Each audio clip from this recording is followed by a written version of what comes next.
hecho, estamos siendo de alguna manera no afectados por la crisis mundial. Y yo creo que eso es importante que el presidente haya señalado ese aspecto, porque es el momento en que ya las distintas fuerzas políticas y todos aquellos que de alguna forma somos los operadores, agentes económicos, agentes financieros, nos pongamos a debatir, como dijo esta mañana muy certeramente don Alfonso García Miró, presidente de Confiet, basta de los líos menudos. Es decir, el gran debate, la gran discusión en el Perú tiene que darse con seriedad, tiene que darse con profundidad, pero con la participación de todos. Yo creo que ha llegado el momento. El Perú está evidentemente dentro de esta globalización porque tenemos un liderazgo económico debido a la estabilidad económica, debido al equilibrio fiscal, debido justamente a las políticas macroeconómicas que han funcionado y siguen funcionando. Lo importante ahora es evitar el ruido político, porque el ruido político, que además es menudo, que es insignificante, es anecdótico, lo único que está haciendo es acelerar por momentos eventuales crisis sociales. Y eso no es lo que le conviene al Perú en este momento. El escenario es cierto, es difícil. Ahora hablaremos del frente externo. Europa no está en buenas condiciones. Este crecimiento del 0,01 de su Producto Bruto Interno ha hecho que los europeos ya se sientan, han dormido un día tranquilos. Imagínate, terrible, ¿no? Porque tú sabes, los europeos han vivido, en este caso, épocas de bonanza, épocas ¿no? de bonanza, claro, ¿no? Claro. Hoy día los españoles pintan sus casas, antes los pintaban los latinos inmigrantes. Hoy ellos tienen que pintar, tienen que arreglar su gasfitería, ¿no es cierto? Porque ya les cuesta mucho. O sea, en general el panorama mundial es el que complejo. está, claro.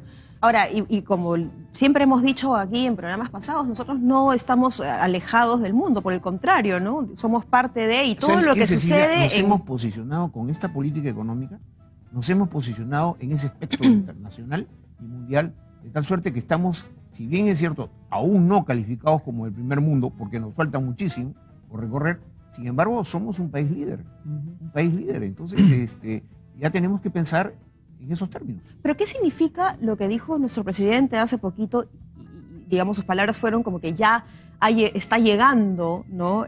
La crisis mundial también a Perú. ¿Cómo, o sea, qué debe significar eso, más allá de los ruidos políticos, más allá de los ruidos incluso de alguna prensa malintencionada? ¿Realmente qué significa eso para el peruano de a pie? Yo creo que el presidente ha actuado con mucha sensatez y ponderación. Yo creo que un gobernante tiene el deber, como lo ha hecho Ollanta, de decirle al pueblo, miren, hay una crisis mundial que esta definitivamente nos va a tocar. Y nos va a llegar, tarde o temprano nos va a llegar. Pero para eso, dice el presidente, hay que estar preparados con varios planes de contingencia, ¿no es cierto? Es decir, tener una economía preparada lo suficientemente estable, ¿no? Y evitar que estos ruidos y que estas caídas de la producción puedan afectarnos y nos encuentren desprotegidos en un determinado momento. Yo creo que el presidente ha sido bien en ese sentido objetivo, porque la crisis, evidentemente, desconocerla sería muy absurdo. La crisis mundial está ahí. Estados Unidos todavía no sale de su situación. La zona euro está en dificultades.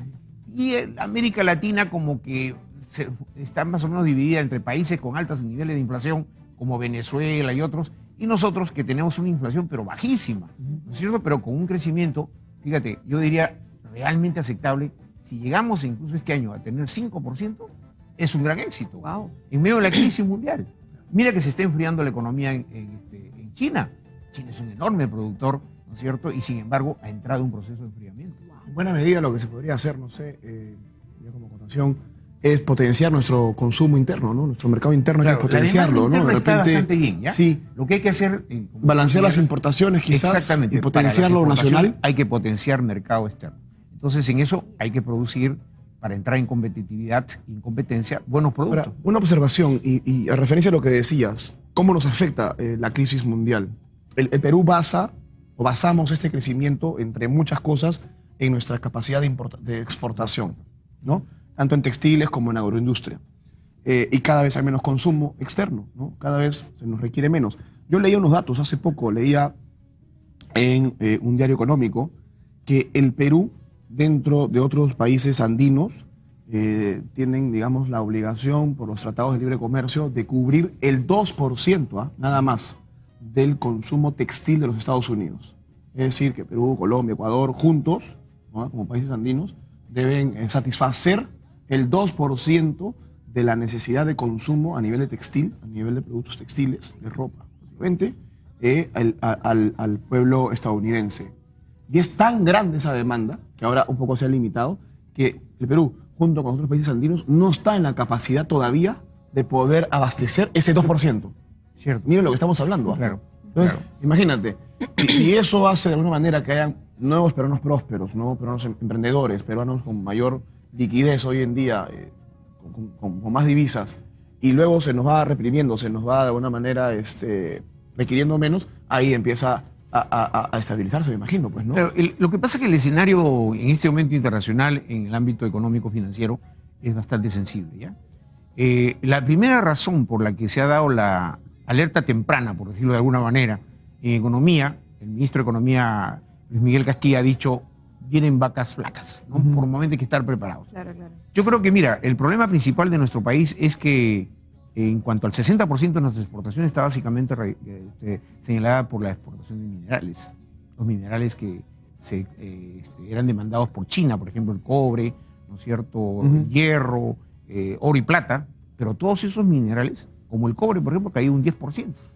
Entonces, los commodities y todas estos productos... La que mueve el precio de los minerales es la bolsa de Londres, ¿verdad? Correcto. Es la que pone más o menos. Así más el o valor. menos son los rangos que se establecen. Sin embargo, como te digo, la demanda en Europa y en Asia en cuanto a estos minerales ha caído y por lo tanto Caramba. los precios se han derrumbado. Caramba. Que es parte de nuestra... Mira, el otro día leía que Buenaventura, que es la principal empresa minera, Ya. en utilidades tiene una merma del 84%. ¡Caramba! Es bastante, ¿no? ¿Y esto qué significa? ¿Que las empresas mineras están invirtiendo menos en exploración? No. Lo que pasa es que sus niveles de producción son exactamente, digamos, los mismos.